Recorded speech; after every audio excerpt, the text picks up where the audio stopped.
महान विभूतियों का संपर्क कभी भी मिला है, जो संसार से जिनका कोई ताल्लुक नहीं, संसार छोड़ चुके हैं और अशरीरी रूप से, अभौतिक शरीर रूप से, शरीर तो है उनका लेकिन भौतिक शरीर से वो कहीं कहीं किसी लोक में निवास कर रहे हैं।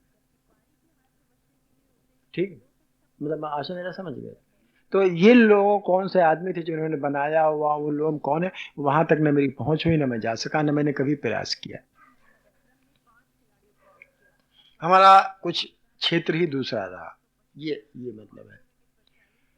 तो ये आप सही कह रहे हैं कि पिरामिड्स जो बने हुए हैं वो अलौकिक हैं, अलौकिक लोगों ने ही रचना की होगी, ऐसा लगता है। वो मम्मियाँ रखी हुई हैं, अजीब मसाले से रखी हुई हैं कि अभी तक वैसे ज्यों की त्यों रखी हुई हैं। एक्सरे किया गया तो पता चला कि वो खाली किया गया है वहां से, फेफड़े जो सड़े थे वो निकाल लिए गए हैं अंदर से। अब कैसे निकाले गए, किसने निकाला? आते जो सड़ गई निकाल दी गई हैं, आते मौजूद है लेकिन जो सड़ गई आते वो निकाली, लगता है निकाली गई।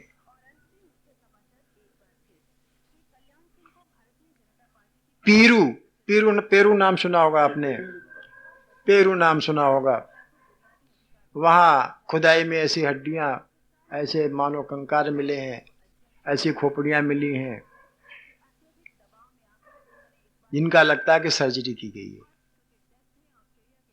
और ऐसी अच्छी सर्जरी की गई जो आज की संभव नहीं।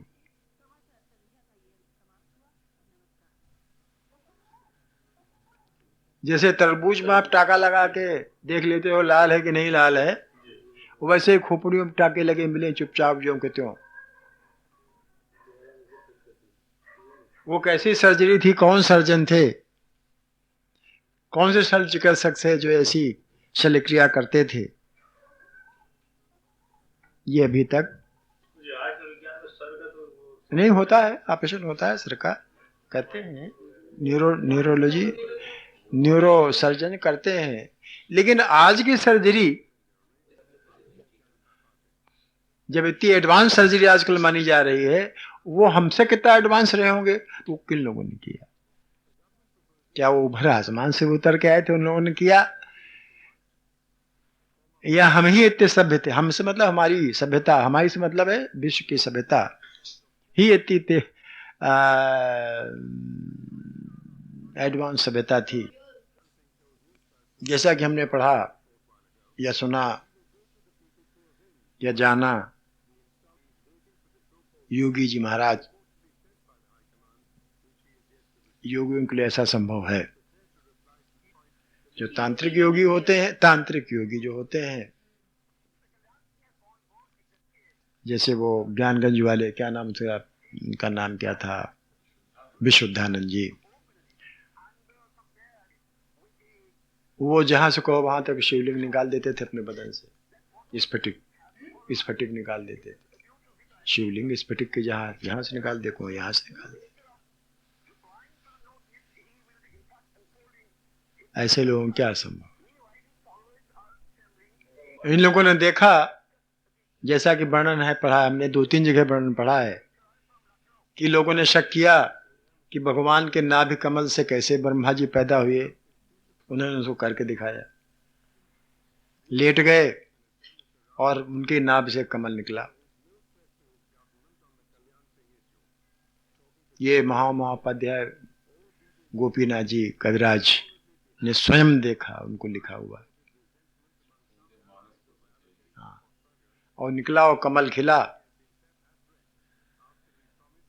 नाभि से कमल निकला और कमल खिला, उसके बाद फिर जहां तहां चला गया।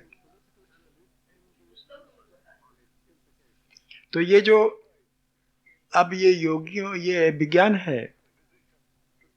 अब इसे आप भौतिक विज्ञान कह लीजिए, उस विज्ञान को हम जानते नहीं है। तो जैसा आप कह रही हैं कि वो संभव है फिर। हाँ, शीशा था नहीं, वो शीशा से कहते थे अदृश्य शीशा, उनके पास कोई वो शीशा नहीं था पारलौकिक, यही शीशे थे, उससे उन्होंने वो, अच्छा उनके पास सूर्य विज्ञान था, वो तरह तरह तरह तरह की खुशबू पैदा कर सकते थे। गुलाब में से चमेली खुशबू पैदा कर दी, चमेली में से गुलाब को खुशबू का, गुलाब को रुई को गुलाब को फूल बना दिया, रुई ली और रुई के गुलाब को फूल बन गया। उसको स्वयं कहा देखो ये मार देते हैं इसको, मर गई, बिल्कुल निश्चित हो गई। उसके बाद वो कुछ और विज्ञान का प्रभाव, शीशा उषा दिखाया, फुर से उड़ गई। कर तो सब कुछ सकते हैं, लेकिन प्रकृति के विधान में बाधा नहीं डाल सकते। उन्होंने गौरिया को जिंदा नहीं रख दिया, उन्होंने कहा कि इसका समाधान तो हो गया, तुम देखना चाह रहे हो, तुमने जिंदा कर दिया। मरी गौरिया को लाया था, तो उनका कि इसको जिंदा कीजिए। तो उनका देखो ऐसा है कि विधान है, तो परमात्मा इसको कोई परिवर्तन नहीं कर सकता है। तुम खाली अगर चमत्कार देखना चाह रहे हो, तो उन्होंने कुछ शीशा निकाला, उसको दिखाया, खाया, तो फुर से उड़ी।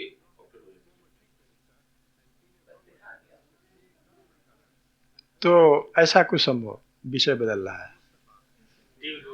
हाँ,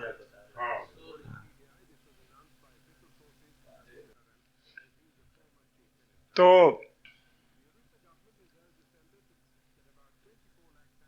हाँ, परलोक के बारे में बात कर रहे थे।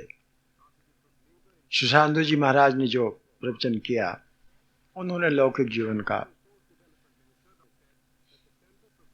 अच्छा वर्णन किया, बताया कि लौकिक जीवन कैसे जिया जाए। हम ये कह रहे थे कि इस जीवन के आगे भी एक जीवन है।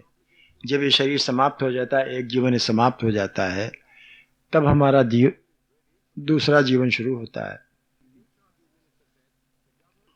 और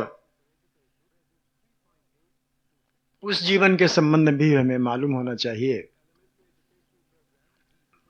जिस प्रकार से इहलौकिक जीवन या सांसारिक जीवन सफलतापूर्वक कैसे जिया जाए, कुशलतापूर्वक कैसे जिया जाए, संसार में कैसे रहा जाए, महत्वपूर्ण है, उतना ही महत्वपूर्ण यह है कि पारलौकिक जीवन कैसे जिया जाए। क्योंकि हम सब जानते हैं कि शरीर का अंत जीवन का अंत नहीं है। तो जीवन का जब अंत नहीं है, जीवन आगे जीना है, तो उसके लिए भी कुछ सोचना है, समझना है, मालूम करना है, जानना है।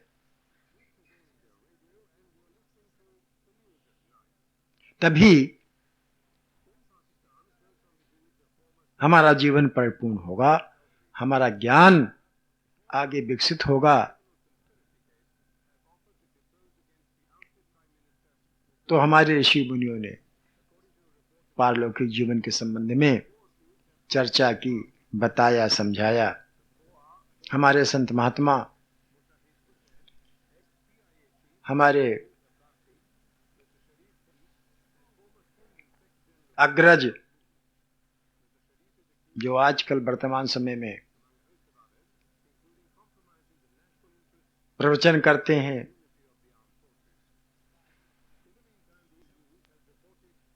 हमने ये देखा, हमने ये सुना कि इस लौकिक जीवन के संबंध में ही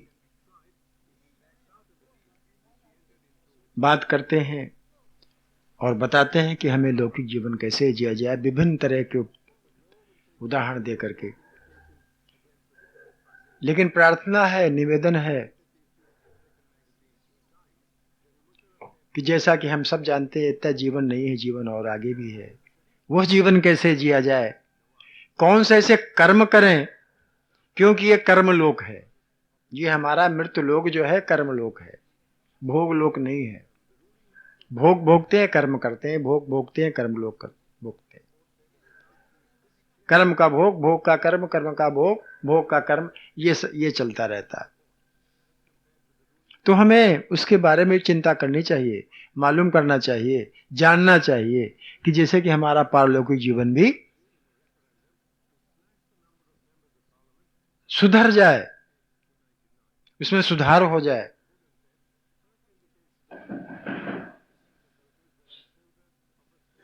कई बार हमने कहा है, एक बार तो हम बता दें आपको, हम कई बार रिपीट कर जाते हैं कुछ बातें, जब पहले कह चुके हैं फिर कह देते हैं। इसलिए कह देते हैं कि अगर विस्मरण हो गया हो पहले का तो फिर तरोताजा हो जाए। कोई और हमारा वो उद्देश्य नहीं होता है, इसलिए उसको कई बार बार बार हम कहना चाहते हैं कि जिससे वो दिमाग में भर जाए। हम ये चाहते हैं भाई कि आजकल के इस युग में जहां केवल लौकिक मान्यताएं रह गई हैं, केवल स्वार्थ रह गया है, समाज कहां जा रहा है, हम समाज को किस तरफ ले जा रहे हैं, किस भ्रष्ट स्थिति में समाज पहुंचा जा रहा है।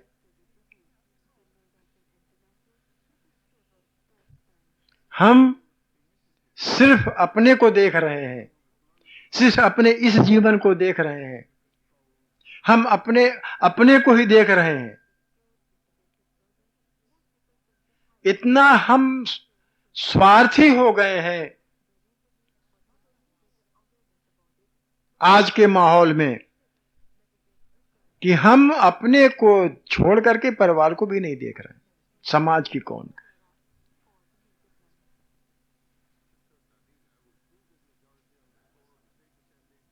मेरा मतलब समझ रहे हैं आप?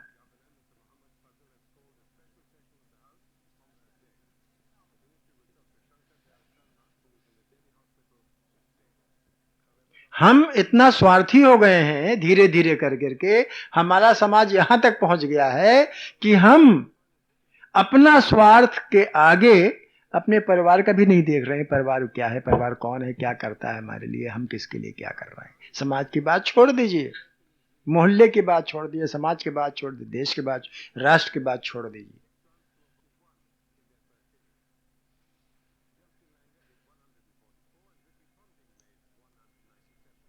अपना भला भला जगमाही और भले से मतलब नहीं, ये स्वार्थ पहुंच गया। और पहुंचाया किसने? हम ही आपने पहुंचाया, दूसरा कोई पहुंचाने थोड़ा आता।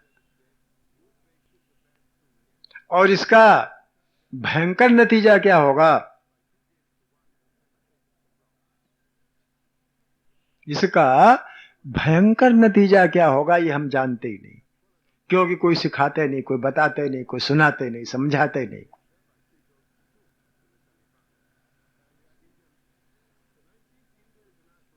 कि जो ये हम कर्म कर रहे हैं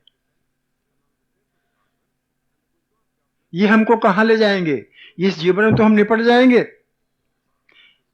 लौकिक जीवन तो किसी तरह स्वार्थ से निपट जाएंगे, स्वार्थ से, भ्रष्टाचार से, स्वार्थपरता से निपट ले जाएंगे, जैसा भी निपटे। लेकिन इस स्वार्थ को पूर्ति करने में जो कर्म कर रहे हैं इनका क्या नतीजा होगा हम नहीं जानते, ना हमको समझाया जाता, ना बताया जाता। शास्त्र कोई पढ़ता नहीं।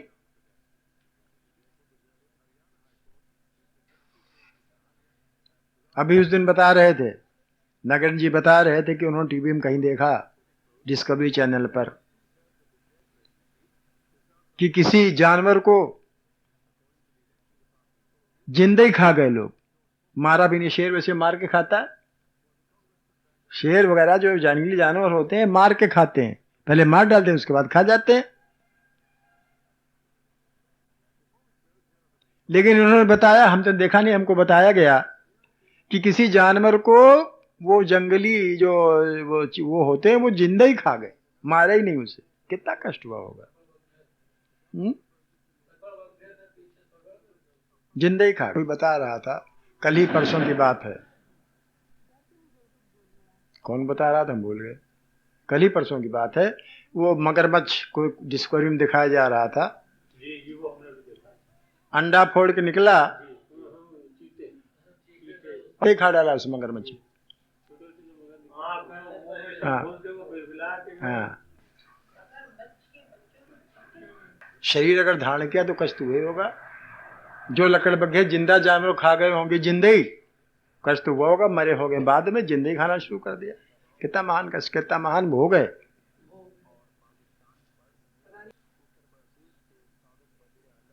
ये तो दो चैन किस्से जानवरों के हैं।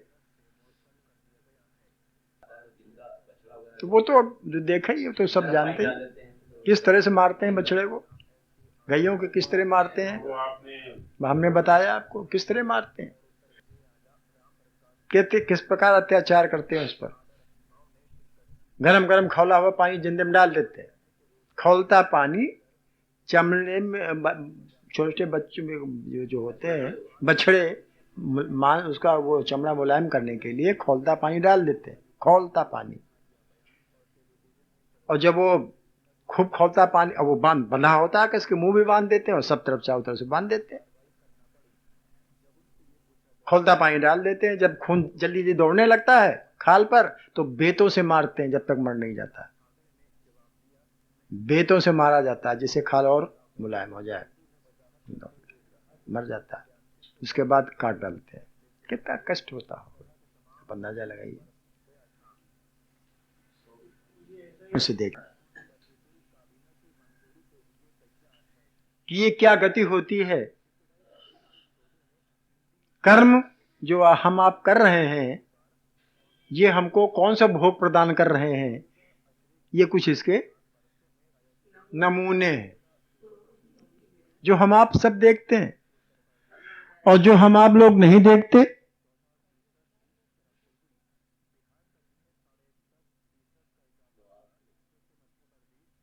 हाँ, एक आधे देखें।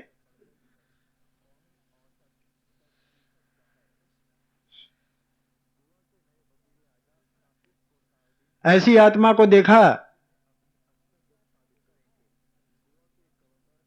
जो कि बरसों से तड़प रही है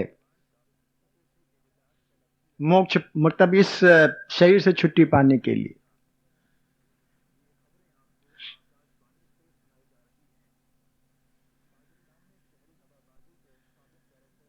वार्तालाप हुई, पता चला कि ये सांसारिक वासनाओं के चक्कर में फंस करके, सांसारिक वासनाएं जो जिंदगी में करते रहे, मृत्यु के समय वही वासना तो होगी।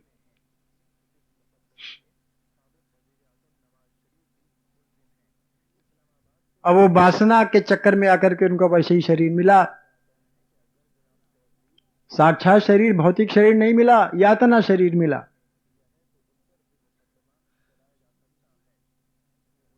एक ऐसी जीवात्मा, आत्मा नहीं, जीवात्मा के दर्शन हुए अशरीर जीवात्मा से, मतलब अभौतिक शरीरी, अभौतिक शरीरी, अशरीर नहीं, अभौतिक शरीरी। ये दो एक उदाहरण बता रहे हैं आपको कि जिनको पता चला कि एक दिन से लेकर के 10 साल के भीतर मृत्यु होना है, बच्चे की जन्म लेकर, मनुष्य के जन्म लेकर मौत होना।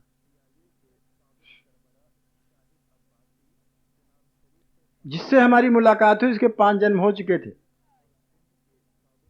बच्चे पैदा होते ही तो माँ के पेट में मरे, पैदा होके मरे,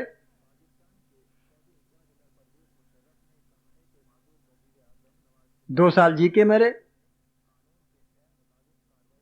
4 साल जी के मरे, और अभी उनको भी और मरना है शरीर ले लेकर।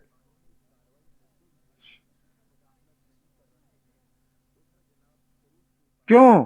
कर्म का वो हम आप तो समझते नहीं। हमारा आपके यहाँ बच्चा होता है, अगर उसकी आयु कहाँ से बनी, आयु कहाँ से बनी? मैंने आपसे कहा था ना, आयु, जन्म, आयु और भोग, ये हमारे कर्म निर्धारित कर रहे हैं। जो हम कर्म कर रहे हैं, ये हमारे कर्म हमारी जन्म, हमारा आयु और हमारे भोग निर्धारित करते हैं। और भी मुलाकातें हम बताएं कभी कभी आपको हुई।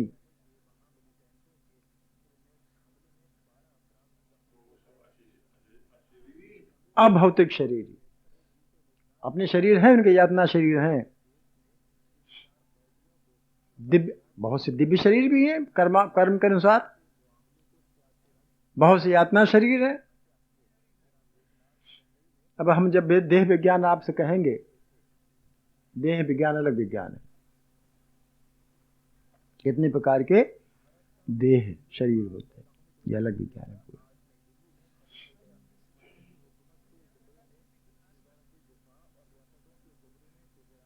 तो ये कर्म जो है, जो हम जो कहना चाह रहे हैं, आज का आदमी इतना स्वार्थी हो गया है कि अपने स्वार्थ के आगे अपना परिवार कुछ नहीं, अपना स्वार्थ होना चाहिए। माता पिता,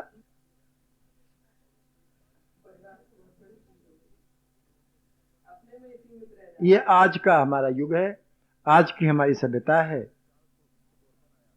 कि समाज की बात तो छोड़ दीजिए, हम अपने स्वार्थ के पीछे क्या क्या कर गुजरते हैं। सगे भाई को मार डालते हैं, माता पिता को कत्ल कर देते हैं। हमारी सभ्यता में तो खैर था नहीं, अब आ गया है। पिता को मारना हमारी सभ्यता में नहीं था, दूसरी सभ्यता में मिलता है, नाम नहीं लेंगे, नाराज हो जाएंगे लोग, धर्मनिरपेक्ष लोग, धर्मनिरपेक्ष लोग नाराज हो जाएंगे सर कि आपने क्यों नाम ले लिया, आप तो सांप्रदायिक हो गए। भाई को, पिता को, माँ को,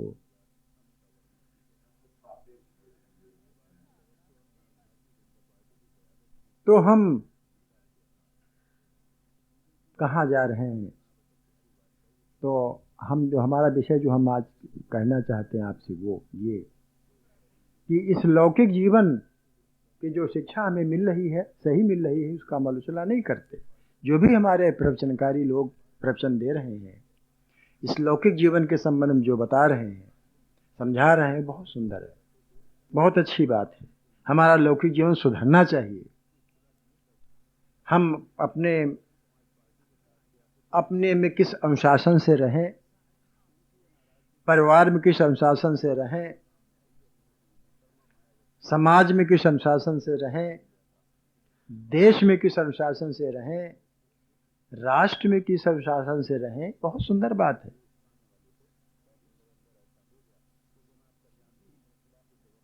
लेकिन जैसा कि हमने कहा कि इस जीवन के बाद भी एक जीवन है, उसमें कैसे, ये महत्वपूर्ण बात, क्योंकि जीवन का अंत तो, शरीर का अंत हो जाएगा, जीवन तो अंत होगा, जीवन तो चलता रहे, कल्प कालपांतर चलता रहता है जीवन, उसका कहीं अंत होना नहीं।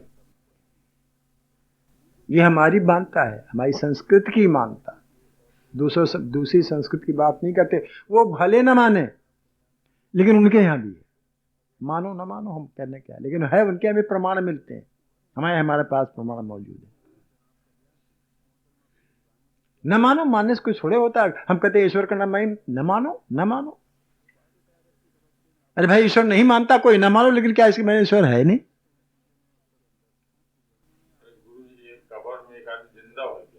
कोई करे पाप तो पाप है, कोई भी करे। रोजी रोटी क्यों नहीं बनाई भाई, और कोई रोजी रोटी नहीं हो सकती।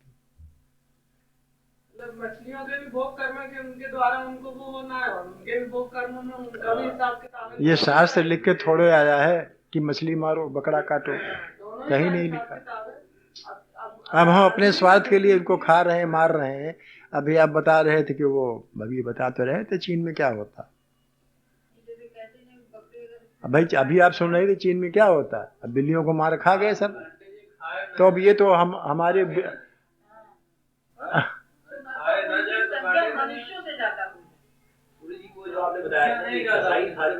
भ्रमित न होइए। कसाई बना के नहीं भेजा गया, वो कसाई बना करके, कसाई बना के नहीं भगवान ने भेजा है। हिंदू मुसलमान भगवान नहीं बनाता, हिंदू मुसलमान तो हम बनाते हैं। हाँ, ये जरूर है कि चतुर्वर्णम मया सिस्टम गुण कर्म विभाषा, चारों वर्ण मेरे बनाए हुए हैं। उन्होंने नहीं कहा कि हमने कसाई बनाया है, चंडाल बनाया है। चार वर्ण की बात भगवान ने गीता में कही कि चतुर्वर्णम मया सिस्टम, चारों वर्ण मेरे बनाए हुए गुण और कर्म के अनुसार। ऐसा नहीं है कि उन्होंने मनुष्यों में ही चार वर्ण बना दिए हैं, इतर भी चार वर्ण हैं, पक्षियों में भी चार वर्ण, कबूतर, तोता, ये सब ब्राह्मण वंश में आते। बाज क्षत्रिय में आता, चील वैश्यों में आती है, कौवे इत्यादि चंडाल शूद्र में। पेड़ पौधों में पीपल, चील वैश्य होती है। पीपल ब्राह्मण में जाता, नीम क्षत्रिय में जाती है, इमली वैश्य में जाता है, और ये है बबूल वगैरह है, ये सब जाते हैं शूद्र।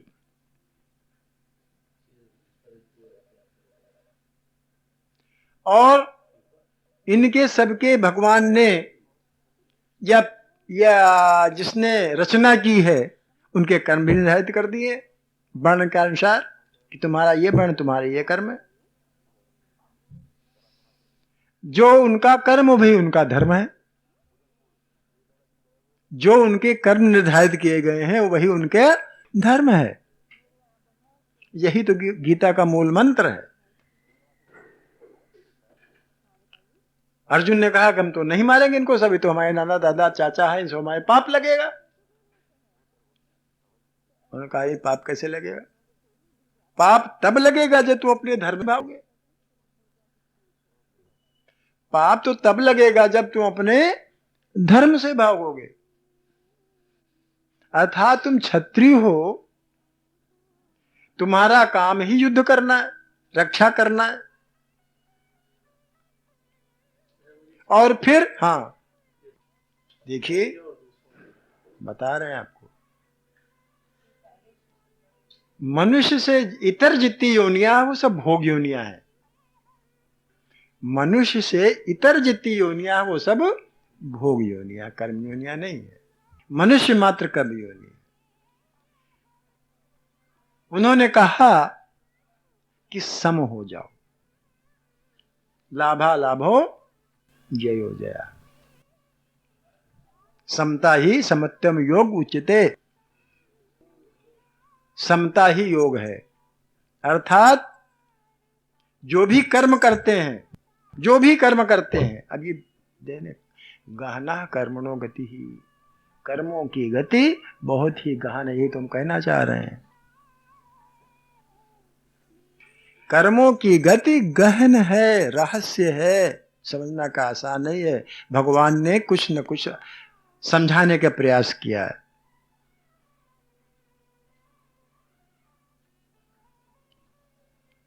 उन्होंने कहा कि तू सम हो जा। अर्जुन समझाया, जय पराजय में, लाभ और हानि में समता। मतलब कर्म अकर्म तब होते हैं जब अपना धर्म पालन कर, सुन लीजिए, अपना धर्म पालन करते हुए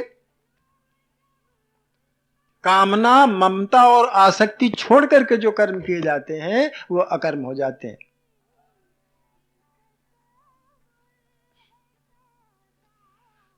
ठीक। अब वो चाहे जिस वर्ण में हो, 4 ही वर्ण बताए उन्होंने 4 ही वर्ण तो बताए हैं। कौन? ब्राह्मण, क्षत्रिय, वैश्य और शूद्र, और सबके कर्म अलग अलग बता दिए। ब्रह्मा जी ने जब मतलब सब सृष्टि आरंभ की, ठीक है ना, भगवान कहते हैं कि हमने ही आरंभ की सृष्टि, हमने बनाई, और हमने 4 वर्ण बना दिए। हमने ही 4 वर्ण बनाए हैं कर्मानुसार। ये तुम्हारे ये कर्म, तुम्हारे वो कर्म, तुम्हारे ये कर्म। तो अगर वो कर्म करते हुए सम हो जाता है, कामना, ममता और आसक्ति छोड़ करके कर्म करता है, तो अकर्म हो गए, उनका कोई फल ही नहीं बना। आजकल वर्ण तो आ रहे नहीं है, कहते हम ऐसा चलो, हम उससे आज नहीं चलते, तो भगवान इसीलिए क्या करेगा भाई? वो तो जिसका विधान, उसका विधान अटल है, उसके विधान में कोई परिवर्तन नहीं। तो हम भोगेंगे।